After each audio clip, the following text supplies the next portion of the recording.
ഒന്ന് അവിടെ ജോലി ചെയ്തിരുന്ന ആളുകളുമായി ബന്ധപ്പെട്ട മസ്റ്റർ റോൾ എടുത്ത് അവിടെ പരിശോധന നടന്നു. ആ പരിശോധന നടന്നതിന്റെ അടിസ്ഥാനത്തിൽ 7 പേർ അവിടെ 7 പേര് മിസ്സിംഗ് ആണോ എന്നുള്ള ഒരു സംശയമുണ്ട്. അതിന്റെ വിവരങ്ങൾ അന്വേഷിച്ചുകൊണ്ടിരിക്കുകയാണ്. രണ്ടാമത്തത് 7 പേര് ഹോസ്പിറ്റലിലുണ്ട്. ഹോസ്പിറ്റലിലുള്ളതായിരിക്കുന്ന ആളുകളുടെ സാഹചര്യം കൂടുതൽ പേരും ബുദ്ധിമുട്ടില്ലാത്തതായ സാഹചര്യത്തിലാണ്. അപ്പോൾ ഈ മിസ്സിംഗ് ആയിട്ടുള്ള വിഷയത്തെ സംബന്ധിച്ച് പ്രാദേശികമായിട്ടുള്ള ആളുകൾ ആരെങ്കിലും നടന്നുപോകുന്ന വഴിയോ മറ്റോ ഇതിൽ പെട്ടോ എന്നുള്ള പരിശോധന ഉൾപ്പെടെ എല്ലാം പൂർണ്ണമായി നടത്തുന്നതിന് വേണ്ടിയുള്ള നടപടി സ്വീകരിച്ചിട്ടുണ്ട്. പിന്നെ NDRFന്റെ നേരത്തെ സൂചിപ്പിച്ചു, NDRFന്റെ 30 അംഗ സംഘം വയനാട്ടിൽ നിന്ന്, 30 അംഗ സംഘം കോഴിക്കോട് നിന്ന്, പിന്നെ അതോടൊപ്പം തന്നെ തൃശൂരിൽ നിന്ന് ഒരു ടീമിനെ കോഴിക്കോടേക്ക് ഇതുമായി ബന്ധപ്പെട്ടുകൊണ്ട് അയച്ചു. SDRFന്റെ പാണ്ടിക്കാട് നിന്ന് 50 അംഗ ടീമും ഇതിലേക്ക് ജോയിൻ ചെയ്തിട്ടുണ്ട്.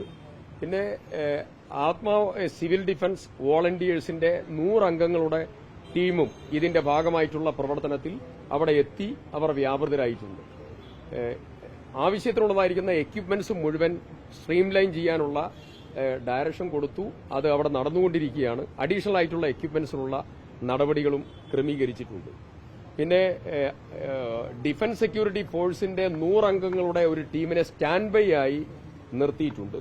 എന്തെങ്കിലും പ്രത്യേക സാഹചര്യം വന്നിട്ടുണ്ടെങ്കിൽ എമർജൻസിയായി അവിടെ പോകത്തക്ക രീതിയിലുള്ള എല്ലാ ക്രമീകരണവും ഉണ്ടാവണം എന്ന് പറഞ്ഞ് 100 അംഗങ്ങളുടെ ഒരു ടീമിനെ അതിനും ക്രമീകരിച്ചിട്ടുണ്ട്.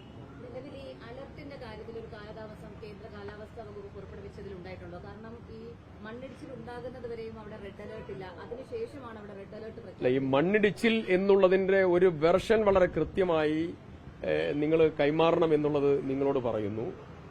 അതിന് ഏറ്റവും പ്രധാനപ്പെട്ട കാര്യം, ഇതൊരു നാച്ചുറൽ ആയിട്ടുള്ള ലാൻഡ് സ്ലൈഡ് അല്ല. ഇപ്പം ഇതിനേക്കാൾ കൂടുതൽ മഴ പെയ്ത സ്ഥലമുണ്ട്, ഇതിനേക്കാൾ കുറവ് മഴ പെയ്ത സ്ഥലമുണ്ട്. പക്ഷേ ഇത് സംഭവിച്ചിരിക്കുന്നത് മനുഷ്യനിർമ്മിതമായിട്ടുള്ള ഒരു ദുരന്തമാണ് ഇത് സംഭവിച്ചത്.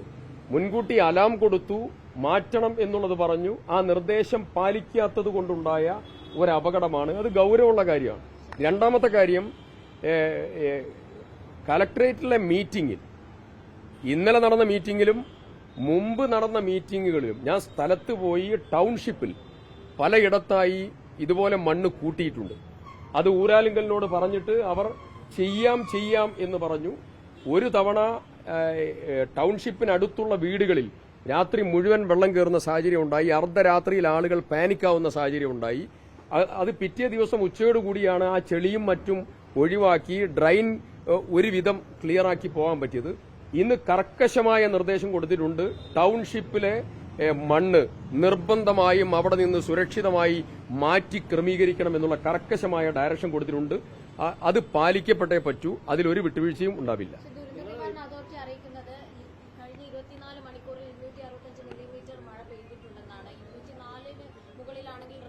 പ്രഖ്യാപിക്കേണ്ടതാണ്.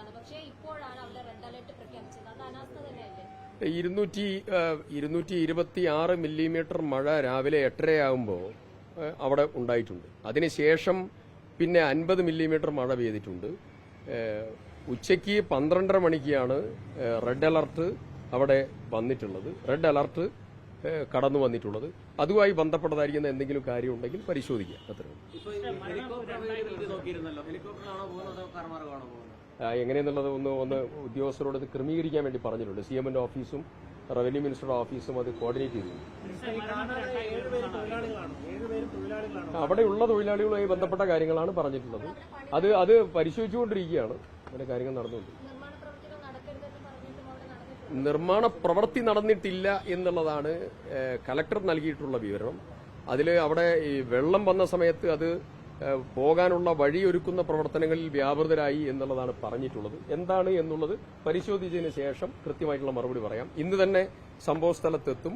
അതിന്റെ കോർഡിനേഷൻ പ്രവർത്തനങ്ങൾക്ക് നേതൃത്വം കൊടുക്കും. കലക്ടർ അവിടെയുണ്ട്, ഫയർ സിസ്റ്റം അവിടെയുണ്ട്. എല്ലാ സംവിധാനത്തോടു കൂടിയിട്ടുള്ള റെസ്ക്യൂ പ്രവർത്തനങ്ങൾ നടന്നുകൊണ്ടിരിക്കുകയാണ്.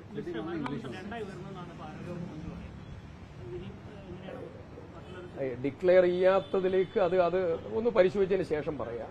ചില വിവരങ്ങൾ നമുക്കുണ്ട്. അതിന് ആധികാരികമായിട്ടുള്ള ഒരു സ്ഥിരീകരണം ലഭ്യമായതിനു ശേഷം അതിനെക്കുറിച്ച് പറയാം.